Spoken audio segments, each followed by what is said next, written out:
Hello student, welcome to my channel Sarvan lecturer. आज का ये वीडियो क्लास 10 सामाजिक विज्ञान के लिए सबसे ज्यादा इंपॉर्टेंट है। जितने भी स्टूडेंट सामाजिक विज्ञान का पेपर देने वाले हैं, आज के इस वीडियो को लास्ट तक जरूर देखना। आज की इस वीडियो में हम लोग पूरी बुक के सभी बहुविकल्पीय प्रश्न को देखेंगे। जितने भी आपके महत्वपूर्ण बहुविकल्पीय प्रश्न है, आज के इस वीडियो में पूरा समाप्त हो जाएगा और ऐसे क्वेश्चंस देखेंगे ना जो बोर्ड एग्जाम में 100% आएंगे ही आएंगे। ये सबसे ज्यादा इंपॉर्टेंट वीडियो है, ठीक है। आज की इस वीडियो को लाइक कर देना, शेयर कर देना, अगर चैनल पर ना तो सब्सक्राइब भी कर लेना। देखो पहला प्रश्न आप लोग देखो, ये ऑब्जेक्टिव क्वेश्चन है सारे, ठीक है, आपके बहुविकल्पीय प्रश्न। जर्मनी का एकीकरण का श्रेय इनमें से किसे दिया जाता है? वेरी इंपॉर्टेंट है। अगर आप देखोगे तो बोर्ड एग्जाम के पेपर में कई बार पूछा गया है कि जर्मनी के एकीकरण का श्रेय इनमें से किसे दिया जाता है। ऑप्शन नंबर का है ऑटो वन बिस्मार्क को, खा है विलियम प्रथम, गा है हिटलर एंड घा है मैत्सनी। तो जर्मनी के एकीकरण का श्रेय इन चारों में से किसे दिया जाता है? ऑटो वन बिस्मार्क को, या फिर ऑटो वन बिस्मार्क को जर्मनी के एकीकरण का जनक माना जाता है, जो कि बहुत ज्यादा इंपॉर्टेंट क्वेश्चन आपके बोर्ड एग्जाम के लिए। आपको पूरा तैयार कर लेना। जितना क्वेश्चन बताने वाला हूं सारे स्टूडेंट आप लोग शॉर्ट नोट्स बनाओ और शॉर्ट नोट्स में जितना मैं इंपॉर्टेंट क्वेश्चन बताता हूं उन सारे क्वेश्चंस को नोट करना, ठीक है। दूसरा क्वेश्चन देखो, यहां प्रश्न नंबर सेकंड है कि राष्ट्रवाद का प्रारंभ जिस देश से हुआ है। जो राष्ट्रवाद है, राष्ट्रवाद का प्रारंभ किस देश से हुआ है? ऑप्शन नंबर का है जर्मनी, खा है आपका इटली एंड गा है इंग्लैंड एंड घा है इटली, ठीक है। यहां मैं इटली की जगह फ्रांस कर देता हूं, ठीक है। क्या कर देता हूं? फ्रांस। ध्यान से समझो, यहां मैं कर देता हूं फ्रांस, ठीक है। तो ये हमारा ऑप्शन नंबर घा जो है वो है फ्रांस, ठीक है। तो अब आप लोग बताओ कि राष्ट्रवाद का प्रारंभ जिस देश से हुआ है उस देश का क्या नाम है? तो उस देश का नाम है फ्रांस। क्या नाम है? फ्रांस, ठीक है। तो हमारा ऑप्शन नंबर घा जो है वो बिल्कुल सही है कि राष्ट्रवाद का प्रारंभ फ्रांस से हुआ है। क्वेश्चन नंबर 3 है नेपोलियन का पराजय कब हुआ? जो नेपोलियन है, नेपोलियन का पराजय कब हुआ? ऑप्शन नंबर का है 1814 में एंड खा है 1815 में, गा है 1816 में एंड 1817 में। तो बच्चा पार्टी नेपोलियन का पराजय, जो नेपोलियन है उनका पराजय कब हुआ इन चारों में से? तो ऑप्शन नंबर हमारा खा वाला बिल्कुल सही है। 1815 में जो है ना नेपोलियन का पराजय हुआ था। जो नेपोलियन थे उनका पराजय हुआ था, ठीक है। कब हुआ था? 1815 ईस्वी में। हमारा ऑप्शन नंबर खा जो है वो बिल्कुल सही है। क्वेश्चन नंबर 4 है कि सविनय अवज्ञा आंदोलन कब चलाया गया? जो सविनय अवज्ञा आंदोलन है वो कब चलाया गया? ऑप्शन नंबर का है 1920 में, खा है 1927 में, गा है 1930 में एंड घा है 1935 में। तो सविनय अवज्ञा आंदोलन बच्चों कब चलाया गया? ठीक है, बहुत ही ज्यादा इंपॉर्टेंट क्वेश्चन है। अगर आप पेपर देने वाले हो तो इस क्वेश्चन को जरूर तैयार करके जाना है, ठीक है। तो हमारा जो सविनय अवज्ञा आंदोलन है वो 1930 में हुआ था। कब हुआ था? 1930 में चलाया गया था सविनय अवज्ञा आंदोलन। ये हमारा है क्वेश्चन नंबर 4। अब हम लोग देखेंगे क्वेश्चन नंबर 5। क्वेश्चन नंबर 5 में आप लोग समझो, लिखा हुआ है महात्मा गांधी दक्षिण अफ्रीका से वापस कब लौटे? महात्मा गांधी जी दक्षिण अफ्रीका से वापस कब लौटे? आपको इसका सही आंसर बताना है। ऑप्शन नंबर का है 1914 में, खा है 1915 में, घा है 1918 में एंड घा है 1919 में। तो महात्मा गांधी जी दक्षिण अफ्रीका से वापस कब लौटे? बहुत ज्यादा इंपॉर्टेंट क्वेश्चन है बोर्ड एग्जाम के लिए। तो महात्मा गांधी जी दक्षिण अफ्रीका से 1915 में लौटे थे। कब लौटे थे? 1915 में महात्मा गांधी जी दक्षिण अफ्रीका से वापस आए थे, ठीक है। अगला क्वेश्चन देखो, क्वेश्चन नंबर 6 है चौड़ी चौड़ा घटनाकांड किस वर्ष घटित हुआ? जो चौड़ी चौड़ा घटना है वो किस वर्ष घटित हुआ, ये आप लोगों को बताना है। ऑप्शन नंबर का है 1920 में, खा है 1921 में, गा है 1922 में एंड घा है 1925 में। तो स्टूडेंट चौड़ी चौड़ा घटनाकांड कब हुआ? तो वो हमारा राइट आंसर होगा 1922 में। कब हुआ था? 1922 में जो है ना चौड़ी चौड़ा घटनाकांड हुआ था। ये याद रखना। हमारा ऑप्शन नंबर गा जो है वो बिल्कुल सही है आपका, ठीक है, क्वेश्चन नंबर 6 का। तो स्टूडेंट अब हमारा है क्वेश्चन नंबर 7। क्वेश्चन नंबर 7 में क्या पूछ रहा है? ध्यान से देखो, बहुत ज्यादा इंपॉर्टेंट है बोर्ड एग्जाम के लिए। देखो इसमें पूछ रहा है कि महामंडी का प्रारंभ किस वर्ष हुआ? जो महामंडी है उसका प्रारंभ किस वर्ष हुआ? देखो महामंडी आपके बोर्ड एग्जाम के बहुत ज्यादा इंपॉर्टेंट है। महामंडी का कारण भी आपके बोर्ड एग्जाम में पूछा जाता है, मतलब बोर्ड एग्जाम के लिए मोस्ट इंपॉर्टेंट है। ऑप्शन नंबर का है 1919 में, खा है 1924 में, गा है 1929 में एंड गा है 1934 में। तो महामंडी का प्रारंभ किस वर्ष हुआ?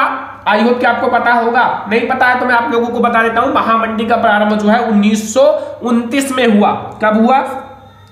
1929 में महामंडी का प्रारंभ हुआ था। ये हमारा है क्वेश्चन नंबर 7। अब हमारा है क्वेश्चन नंबर 8। क्वेश्चन नंबर 8 में पूछ रहा है कि संयुक्त राष्ट्र संघ का मुख्यालय कहां पर स्थित है। संयुक्त राष्ट्र संघ का मुख्यालय कहां पर स्थित है स्टूडेंट। ऑप्शन नंबर का है वाशिंगटन, का है जिनेवा, का है न्यूयॉर्क एंड का है ऑस्ट्रिया। तो संयुक्त राष्ट्र संघ का मुख्यालय कहां पर स्थित है, सभी स्टूडेंट को नहीं पता होगा क्योंकि बहुत ज्यादा इंपॉर्टेंट क्वेश्चन है। तो ये हमारा न्यूयॉर्क में स्थित है। कहां है, न्यूयॉर्क में। तो संयुक्त राष्ट्र संघ का मुख्यालय हमारा न्यूयॉर्क में स्थित है, याद रखना। क्वेश्चन नंबर 9 देखो कि प्रथम विश्व युद्ध का प्रारंभ कब हुआ था। जो प्रथम विश्व युद्ध है, प्रथम विश्व युद्ध का प्रारंभ कब हुआ था। ऑप्शन नंबर का है 1914 में, का है 1919 में, का है 1939 में, का है 1942 में। तो प्रथम विश्व युद्ध का प्रारंभ कब हुआ था, 1914 में। ठीक है, याद रखना, बहुत ज्यादा इंपॉर्टेंट क्वेश्चन है। तो ये हमारा क्वेश्चन नंबर 9। चलो हम लोग देखते हैं क्वेश्चन नंबर 10। तो स्टूडेंट क्वेश्चन नंबर 10 है कि पंजाब में भूमि निम्नीकरण का मुख्य कारण क्या था। या पंजाब है, जो पंजाब है उसमें भूमि निम्नीकरण का मुख्य कारण क्या है। ऑप्शन नंबर का है गहन खेती, का है वनोन्मूलन, गा है अधिक सिंचाई एंड गा है अति पशुचारण। तो पंजाब में भूमि निम्नीकरण का मुख्य कारण क्या है, वो है अधिक सिंचाई। क्या है स्टूडेंट, अधिक सिंचाई। पंजाब में जो भूमि निम्नीकरण का मुख्य कारण है वो है अधिक सिंचाई, याद रखना, बहुत ज्यादा इंपॉर्टेंट है। यह है क्वेश्चन नंबर 10। अब हम लोग देखेंगे क्वेश्चन नंबर 11। क्वेश्चन नंबर 11 है कपास की खेती के लिए कौन सी मृदा उपयुक्त है। जो कपास की खेती जिसमें की जाती है उसके लिए कौन सी मृदा सबसे अच्छी होती है, सबसे अच्छी। ठीक है, ऑप्शन नंबर का है काली मृदा, का है लाल मृदा, गा है जलोढ़ मृदा एंड गा है लेटराइट मृदा। तो कपास की खेती के लिए कौन सी मृदा सबसे अच्छी होती है। कपास की खेती के लिए सभी स्टूडेंट को पता होगा, बहुत ही ज्यादा इंपॉर्टेंट क्वेश्चन है ये।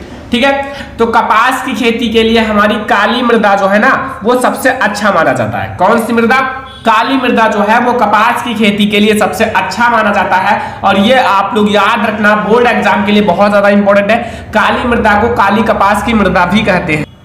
ठीक है, तो कपास की खेती के लिए काली मृदा सबसे अच्छी मानी जाती है। क्वेश्चन नंबर 12 है निम्न में से कौन अजैवीय संसाधन है। अजैवीय संसाधन बताना है स्टूडेंट। ऑप्शन नंबर का है चट्टाने, खा है पशु एंड गा है पौधे एंड घा है मछलियां। तो अजैवीय जिसमें जीव ना होते हैं, ठीक है, जिसमें जीवन यापन नहीं होता, जिनकी प्राप्ति जीव मंडल से नहीं होती, वो निर्जीव होते हैं। ठीक है, तो इन चारों में से निर्जीव क्या है, पशु है या पौधे हैं या मछलियां हैं या चट्टाने हैं। तो हमारा चट्टाने जो है वो अजैवीय संसाधन है। ठीक है, चट्टाने हमारा सही है। तो क्वेश्चन नंबर 12 का हमारा का वाला ऑप्शन बिल्कुल सही है, चट्टाने। ठीक है, अगला क्वेश्चन देखो, क्वेश्चन नंबर 13 है कि चिपको आंदोलन संबंधित है। चिपको आंदोलन का नाम आप लोगों ने सुना होगा, बहुत ही ज्यादा इंपॉर्टेंट है बोर्ड एग्जाम के लिए। ठीक है, चिपको आंदोलन। ऑप्शन नंबर का है मृदा संरक्षण, खा है वन संरक्षण, गा है जल संरक्षण एंड घा है वायु संरक्षण।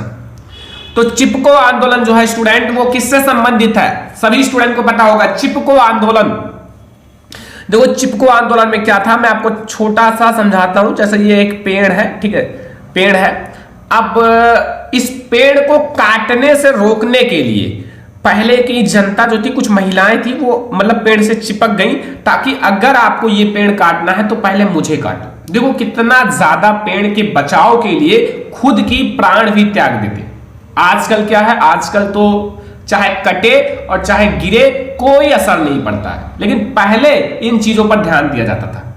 तो इसलिए चिपको आंदोलन हमारा वन संरक्षण से संबंधित है, पेड़ पौधों से संबंधित है। आसान तरीके से समझ में आ गया होगा। अब आप कभी नहीं भूलोगे कि चिपको आंदोलन किससे संबंधित है। क्वेश्चन नंबर 14 देखो, सुंदरवन राष्ट्रीय पार्क किस राज्य में स्थित है। जो सुंदरवन राष्ट्रीय पार्क है वो किस राज्य में स्थित है, आपको यह बताना है। तो ऑप्शन नंबर का है असम में, खा है उड़ीसा में, गा है पश्चिम बंगाल में एंड घा है मध्य प्रदेश में। तो सुंदरवन राष्ट्रीय पार्क किस राज्य में स्थित है। तो सभी स्टूडेंट को पता होगा कि सुंदरवन राष्ट्रीय पार्क जो है वो पश्चिम बंगाल में स्थित है। कहां स्थित है, पश्चिम बंगाल में। ऑप्शन नंबर गा जो है वो बिल्कुल सही है। और ये सारे क्वेश्चंस आप कंप्लीट कर लो, बोर्ड एग्जाम में आएंगे ही आएंगे, आपको पूरा कंप्लीट करके ही बोर्ड एग्जाम में पेपर देने जाना है ये सारा क्वेश्चन। ठीक है, क्वेश्चन नंबर 15 आप लोग देखो, यहां इसमें क्या पूछ रहा है कि बहुउद्देशीय नदी घाटी परियोजना, जो बहुउद्देशीय परियोजना को किसने आधुनिक भारत मंदिर कहा? मतलब इन चारों में से जो बहुउद्देशीय परियोजनाओं को किसने आधुनिक भारत का मंदिर कहा है? ऑप्शन नंबर का है महात्मा गांधी, का है जवाहरलाल नेहरू, गा है विनोबा भावे एंड गा है अन्ना हजारे। तो किसने कहा था बहुउद्देशीय परियोजनाओं को किसने आधुनिक मंदिर कहा? तो वो हमारा राइट आंसर है स्टूडेंट जवाहरलाल नेहरू ने। किसने कहा था? जवाहरलाल नेहरू जी ने। तो ये हमारा है क्वेश्चन नंबर 15। अब हम लोग अगला क्वेश्चन देखेंगे जो बोर्ड एग्जाम के लिए सारे क्वेश्चन बहुत ज्यादा इंपॉर्टेंट है, सारा तैयार कर लो, पूरे बुक का है, हर एक चैप्टर से क्वेश्चंस हैं, ठीक है। तो ये हमारा क्वेश्चन नंबर 15। अब हम लोग देखेंगे क्वेश्चन नंबर 16। क्वेश्चन नंबर 16 में पूछ रहा है कि सलाल बांध किस नदी पर बना है? जो सलाल बांध है वो किस नदी पर बना है? क्वेश्चन नंबर 16 में पूछ रहा है सलाल बांध किस नदी पर बना है? ऑप्शन नंबर का है महानदी, खा है चिनाब एंड गा है सतलुज एंड गा है कृष्णा नदी। तो सलाल बांध स्टूडेंट पूछ रहा है सलाल बांध किस नदी पर बना है? तो सलाल बांध जो है वो चिनाब नदी पर बना है। किस नदी पर? चिनाब नदी पर बना है सलाल बांध। याद रखना, बहुत ज्यादा इंपॉर्टेंट क्वेश्चन है ये हमारा क्वेश्चन नंबर 16। क्वेश्चन नंबर 17 देखो, इनमें से कौन सी रबी की फसल है? कौन सी रबी की फसल है? ठीक है, देखो तीन फसल होती है, रबी की फसल, खरीफ की फसल। ये दोनों आपके बोर्ड एग्जाम के लिए इंपॉर्टेंट है, ठीक है। तो ऑप्शन नंबर का है चावल, खा है मोटे अनाज, गा है ज्वार तिल एंड घा है आपका चना या काला चना। तो आपका रबी की फसल इन चारों में से कौन है? तो इन चारों में से जो बच्चों रबी की फसल है वो हमारा है चना या फिर काला चना। चना या फिर काला चना जो है वो इन चारों में रबी की फसल है, ठीक है। याद रखना, क्वेश्चन नंबर 17 नंबर क्वेश्चन है। क्वेश्चन नंबर 18 देखो आप लोग यहाँ कि निम्नलिखित में से कौन सी एक रेशेदार फसल है? देखो फसल भी बहुत ज्यादा पूछा जाता है, रेशेदार पूछा गया, खरीफ पूछ सकता है, रबी की फसल पूछ सकता है, जायद की फसल पूछ सकता है, मतलब बोर्ड एग्जाम में पेपर में कुछ भी पूछ सकता है। अगर आप चैप्टर को कंप्लीट किए हो तो अच्छी बात है, नहीं किए हो तो चैप्टर के जितने इंपॉर्टेंट क्वेश्चन है उसको पढ़ो, क्योंकि बोर्ड एग्जाम अब नजदीक है। ऑप्शन नंबर का है जूट, खा है कॉफी, गा है जौ एंड घा है रबड़। तो कौन सी एक रेशेदार फसल है जिसके अंदर रेशे होते हैं? ये क्वेश्चन तो सारे स्टूडेंट को पता होगा, जो जूट को देखा होगा उनको ये क्वेश्चन का आंसर पता होगा, क्योंकि जूट के अंदर रेशे होते हैं, इसलिए हम लोग इस फसल को, जूट को जो है ना रेशेदार फसल कहते हैं, क्योंकि इसके अंदर रेशे होते हैं, इसलिए हम लोग इसे रेशेदार फसल कहते हैं, ठीक है। याद रहेगा ना। ये हमारा क्वेश्चन नंबर 18। अब हम लोग देखेंगे क्वेश्चन नंबर 19। क्वेश्चन नंबर 19 में है कि झारखंड में स्थित कोडरमा निम्नलिखित में से किस खनिज का अग्रणी उत्पादक है? तो क्वेश्चन नंबर 19 में यही पूछा है कि झारखंड में स्थित जो कोडरमा है निम्नलिखित में से किस खनिज का अग्रणी उत्पादक है? ऑप्शन नंबर का है बॉक्साइट का, खा है अर्वरक का, गा है लौह अयस्क का एंड गा है तांबा का। तो झारखंड में स्थित कोडरमा बहुत बार पढ़ाया है बोर्ड एग्जाम के लिए, ठीक है, बहुत बार मैंने इसको पढ़ा रखा है, क्योंकि बहुत ज्यादा इंपॉर्टेंट क्वेश्चन है, इसलिए मैं आपको पढ़ा रहा हूं, रिवीजन करा रहा हूं कि आपका सारा क्वेश्चन रिवाइज रहे, जितने इंपॉर्टेंट क्वेश्चन है सब कुछ। तो वो हमारा अर्वरक का अग्रणी उत्पादक है। किस चीज का? अर्वरक का। तो झारखंड में स्थित जो कोडरमा है वो अर्वरक का अग्रणी उत्पादक है। याद रखना क्वेश्चन नंबर 19, ठीक है। क्वेश्चन नंबर 20 है कि एंथ्रेसाइट का संबंध किस खनिज से है? एंथ्रेसाइट का संबंध किस खनिज से है आप लोगों को बताना है। ऑप्शन नंबर का है हमारा तांबा, खा है सोना, गा है बॉक्साइट एंड घा है कोयला। तो एंथ्रेसाइट का संबंध किससे है? बहुत ज्यादा इंपॉर्टेंट क्वेश्चन है। तो एंथ्रेसाइट का संबंध हमारा कोयला से है। किससे है स्टूडेंट? कोयला से, ठीक है। ये हमारा क्वेश्चन नंबर 20 है। अब हम लोग क्वेश्चन नंबर 21 देखें। क्वेश्चन नंबर 21 देखो कि निम्न में से कौन सा परिवहन साधन भारत में प्रमुख साधन है? निम्न में से कौन सा परिवहन साधन है जो भारत में प्रमुख साधन है? अपने माइंड से बताओ कि कौन सा परिवहन साधन इन चारों में से है जो सबसे अच्छा है। अपना गेस करो, पाइपलाइन या रेल परिवहन या सड़क परिवहन या वायु परिवहन। अगर आपको कोई सामान लाना है, किसी चीज को एक स्थान से दूसरे स्थान पर ले जाना है, तो आप किस चीज का प्रयोग करोगे? वायु परिवहन का या पाइपलाइन का या रेल परिवहन का? आई होप कि आप लोग सबसे सरल और सबसे अच्छा परिवहन सड़क परिवहन का उपयोग करोगे, ठीक है। बहुत सारे ऐसी चीजें हैं जो आपके लिए बहुत ज्यादा इंपॉर्टेंट है सड़क परिवहन में, ठीक है। तो इसलिए हमारा सड़क परिवहन सबसे अच्छा है, सबसे सरल है और सबसे कम लागत में है, ठीक है। सबसे कम लागत में हम इसे कर सकते हैं। तो ये हमारा सड़क परिवहन अच्छा है और इंपॉर्टेंट है, ठीक है। क्वेश्चन नंबर 22 है कि निम्नलिखित में से किस वस्तु का निर्यातक भारत नहीं है? इन चारों में से किस वस्तु का निर्यातक भारत नहीं है? ऑप्शन नंबर का है कॉफी, खा है उर्वरक, गा है तंबाकू एंड घा है चाय। तो इन चारों में से आपको यह बताना है कि किस वस्तु का निर्यातक भारत नहीं है। निम्नलिखित में से किस वस्तु का निर्यातक जो है भारत नहीं है? तो इन चारों में से किसका निर्यातक भारत नहीं है? उर्वरक का। किसका? उर्वरक का निर्यातक जो है ना स्टूडेंट वो भारत नहीं है। याद रखना, बहुत ज्यादा इंपॉर्टेंट क्वेश्चन है, 22 नंबर क्वेश्चन है और जितना क्वेश्चन बता रहा हूं बहुत ज्यादा इंपॉर्टेंट है। ठीक है, सारा क्वेश्चन कंप्लीट करो, बोर्ड एग्जाम के लिए मेहनत करो। क्वेश्चन नंबर 23 है, इनमें से कौन सा पतन, ठीक है पत्तन कर दो इसको, पूर्वी तट पर स्थित है जो अंतः स्थलीय तथा अधिकतम गहराई का पत्तन है तथा पूर्ण सुरक्षित है? ऑप्शन नंबर का है चेन्नई, या खा है आपका पारादीप, या यहां आपका क्वेश्चन नंबर गा है, सॉरी गा वाला ऑप्शन है तूतीकोरिन एंड घा है विशाखापट्टनम। ठीक है, विशाखापट्टनम। तो इसका राइट आंसर क्या होगा? तो इसका राइट आंसर होगा विशाखापट्टनम। क्या होगा? विशाखापट्टनम हमारा राइट आंसर है। ये हमारा क्वेश्चन नंबर 23। क्वेश्चन नंबर 24 देखो, बेल्जियम की राजधानी है। बेल्जियम की राजधानी कहां है बच्चा? बेल्जियम की राजधानी ब्रुसेल्स या ब्राजील या बैंकॉक या न्यूयॉर्क?